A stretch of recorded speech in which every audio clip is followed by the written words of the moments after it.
Definitely watch Idol Kids Philippines kasi ang daming magagaling na bata and their stories along with it.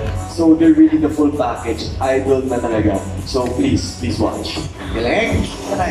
Idol Kada, you definitely need to watch Idol Kids Philippines because I feel like the vibes. Iba talaga yung vibes when it comes to It's vibing! it's vibing.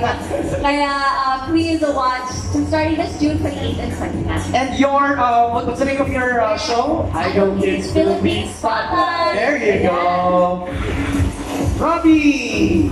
Because it's the first ever That's true. Idol Kids in the Philippines. I'm not sure in Southeast Asia, pero in the Philippines. So even in Southeast Asia, no, it's in the Philippines. So In the Philippines. please do watch it. Malapit na on 28th and on 29th of June. Jonas, why should we watch this? Kasi maraming surprises. Maraming surprises at saka hindi nyo talaga, hindi nyo siya mabibitawan dahil mag-entertain kayo, mag-enjoy kayo. So, mas maganda kung from the start, audition pa lang mapanood nyo. And auditions are fun! Ang sarap panoorin! Yes. Diba?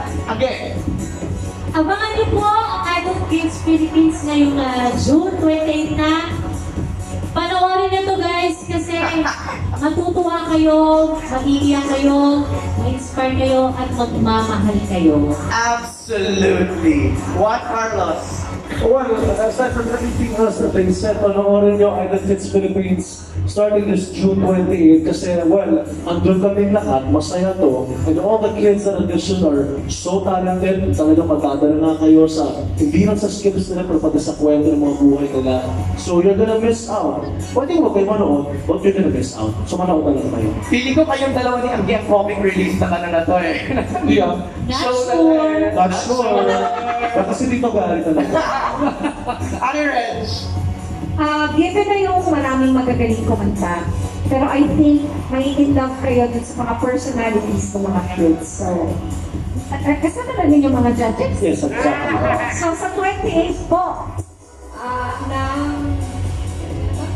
June. This year po, 2025. Na. So, June.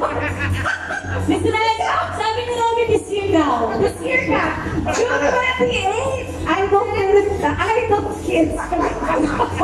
Kaya pa, Ate Reg? Kaya pa? Ayan, so yeah, enjoy the show with us.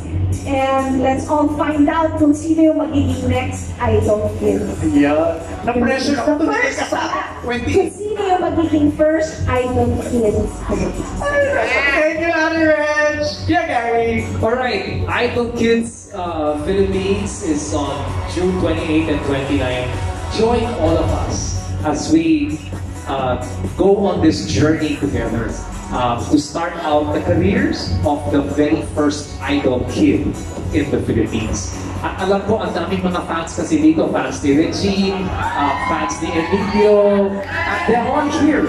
Pero Si Angeline. and Angeline, yours truly, I mean, it's good to see the fans here. Pero like the fans who started following all of their favorite artists, you will also start following your favorite child, your favorite hopeful.